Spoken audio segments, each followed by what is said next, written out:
रविवार व्रत कथा। नमस्कार भाइयों बहनों, जय माँ गायत्री। आप सभी का मेरे YouTube चैनल शुभकर माही अष्टो में स्वागत है। आज के इस वीडियो में सुनेंगे रविवार की व्रत कथा। रविवार के दिन भगवान सूर्य देव की कृपा प्राप्ति के लिए रविवार का व्रत करना चाहिए। रविवार की कथा का स्मरण करना चाहिए और सूर्य देव को जल अर्पित करना चाहिए। रविवार के दिन सूर्य देव की कृपा पाने के लिए यह सबसे अच्छा दिन माना जाता है, क्योंकि रविवार का जो दिन है वह सूर्य देव को समर्पित है। इस दिन उनके मंत्रों का जाप करना और सूर्योदय के समय उनको अर्घ देना बहुत ही लाभकारी होता है, क्योंकि सूर्य एक ऐसे देवता हैं जो प्रत्यक्ष देवता हैं, जिनको मनुष्य अपनी आंखों से देख सकता है, जिनका दर्शन पृथ्वी पर कहीं भी रहते हुए किया जा सकता है। सूर्य देव अपने भक्तों के सभी कष्टों को दूर करने वाले हैं। तो ज्योतिष शास्त्र के अनुसार 9 ग्रहों में सूर्य देव को राजा माना जाता है, जिनकी साधना आराधना करने से कुंडली के सभी दोष दूर हो जाते हैं। कुंडली में सूर्य यदि मजबूत अवस्था में हो तो व्यक्ति को समाज में खूब मान प्रतिष्ठा, सुख समृद्धि की प्राप्ति होती है। तो सुनते हैं रविवार की व्रत कथा। पौराणिक कथा के अनुसार प्राचीन काल में एक बुढ़िया रहती थी। वह नियमित रूप से रविवार का व्रत करती थी। रविवार के दिन सूर्योदय से पहले उठकर बुढ़िया स्नान आदि से निर्वृत्त होकर आंगन को गोबर से लीपकर स्वच्छ करती थी। उसके बाद भगवान सूर्य की पूजा करती और रविवार का व्रत करती।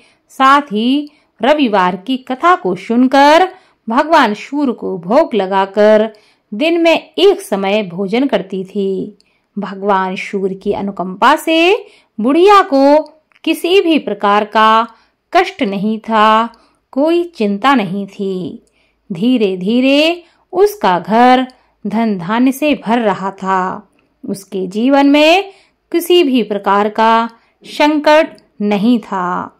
उस बुढ़िया को सुखी होते हुए देख उसकी पड़ोसन उससे जलने लगी। बुढ़िया ने कोई गाय नहीं पाल रखी थी, अतः वह अपनी पड़ोसन के आंगन में बंधी गाय का गोबर लाती थी। उसकी पड़ोसन उससे जलती थी और जलनवश उसने सोचा कि मैं अपनी गाय का गोबर इसको नहीं दूं। पड़ोसन ने ऐसा सोचकर अपनी गाय को घर के अंदर बांध दिया। रविवार को गोबर न मिलने से बुढ़िया अपना आंगन नहीं लिप पाई। आंगन न लिप पाने के कारण उस बुढ़िया ने भगवान सूर्य देव को भोग भी नहीं लगाया और उस दिन स्वयं भी भोजन नहीं किया। सूर्यास्त होने पर बुढ़िया भूखी प्यासी ही सो गई। प्रातः काल सूर्योदय से पहले उस बुढ़िया की आंख खुली तो वह अपने घर के आंगन में एक सुंदर गाय और बछड़े को देखकर बड़ी ही हैरान हो गई कि आखिर यह गाय मेरे आंगन में कहां से आई। गाय को आंगन में बांधकर उसने जल्दी से उसे चारा खिलाया। पड़ोसन ने उस बुढ़िया के आंगन में सुंदर गाय और बछड़े को देखा तो वह उससे और भी अधिक जलने लगी। तभी गाय ने सोने का गोबर दिया। गोबर को देखते ही पड़ोसन की आंखें फटी की फटी रह गईं। पड़ोसन ने उस बुढ़िया को आसपास ना देखकर तुरंत ही उस गोबर को उठाया और अपने घर लेकर भाग गई तथा अपनी गाय का गोबर वहां रख आई, ताकि बुढ़िया को यह पता ना चले कि उसकी गाय सोने का गोबर देती है। सोने के गोबर से पड़ोसन कुछ ही दिनों में धनवान हो गई।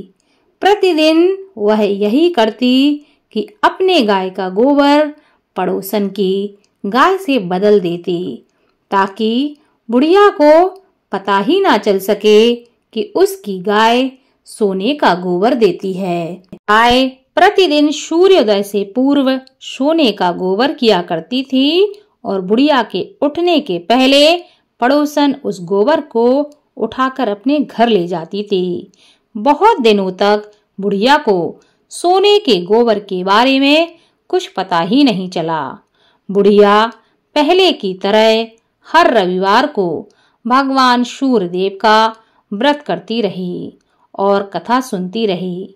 लेकिन भगवान सूर्य को जब पड़ोसन की चालाकी का पता चला तो उन्होंने आंधी चलाई। आंधी का प्रकोप देखकर बुढ़िया ने सोचा कि आज तो आंधी इतनी तेज है, गाय को बाहर कैसे छोड़ूं। तो बुढ़िया सोचने लगी, क्यों ना आज गाय को घर के अंदर ही बांध लूं, ताकि इस आंधी तूफान से मेरी गाय बची रहे। गाय को बचाने के लिए, उसकी सुरक्षा के लिए बुढ़िया ने उस दिन गाय को अपने घर के अंदर ही बांध दिया। जब वह सुबह उठकर देखती है तो बुढ़िया चौंक जाती है, क्योंकि वह देखती है कि गोबर सोने का है। वह आश्चर्य में पड़ जाती है कि यह गाय तो सोने का गोबर देती है। उसे बड़ा ही आश्चर्य होता है। उस दिन के बाद बुढ़िया प्रतिदिन गाय को घर के अंदर ही बांधने लगी। सोने के गोबर से बुढ़िया कुछ ही दिन में बहुत ही धनी हो गई। उस बुढ़िया के धनी होने से पड़ोसन बुरी तरह जल भुनकर राख हो गई। पड़ोसन ने जलनवश अपने पति को समझाकर राजा के पास भेज दिया कि राजा से कहकर आओ कि मेरी जो पड़ोसन है उसके पास एक ऐसी गाय है जो सोने का गोबर देती है और वह गाय बड़ी ही सुंदर है। जब राजा को यह सब पता चलता है तो राजा उसे देखने के लिए आता है।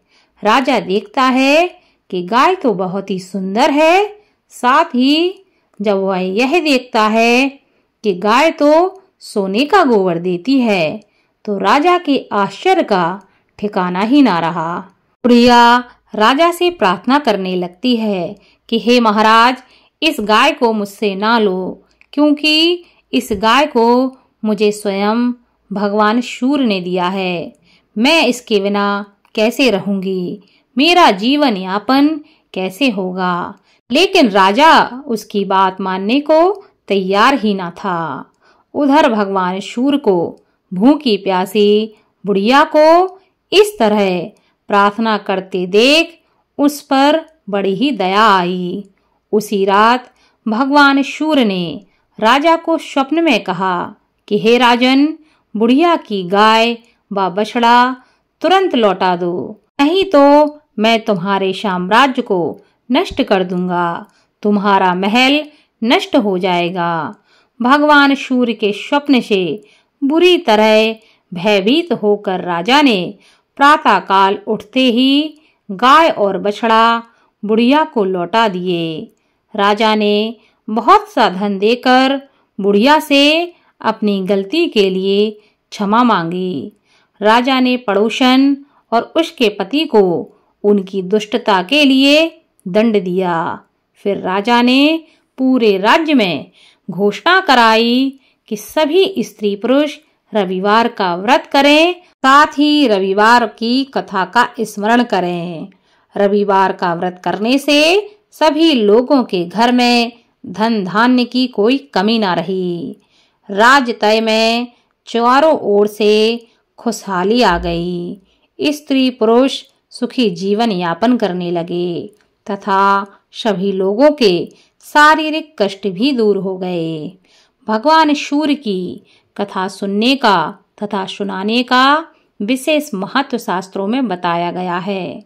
जो भी लोग अपने जीवन में मान सम्मान प्राप्त करना चाहते हैं, प्रगति चाहते हैं, उन लोगों को रविवार का व्रत अवश्य करना चाहिए, रविवार की कथा को अवश्य सुनना चाहिए तथा रविवार के दिन भगवान सूर्य के मंत्रों का जप अवश्य करना चाहिए। साथ ही रविवार के साथ साथ अन्य दिनों में भी भगवान सूर्य को प्रतिदिन जल जरूर चढ़ाना चाहिए। ऐसा करने से जीवन में सुख संपदा की कमी नहीं रहती, जीवन में प्रगति, मान सम्मान की प्राप्ति होती है। बोलो भगवान सूर्य की जय।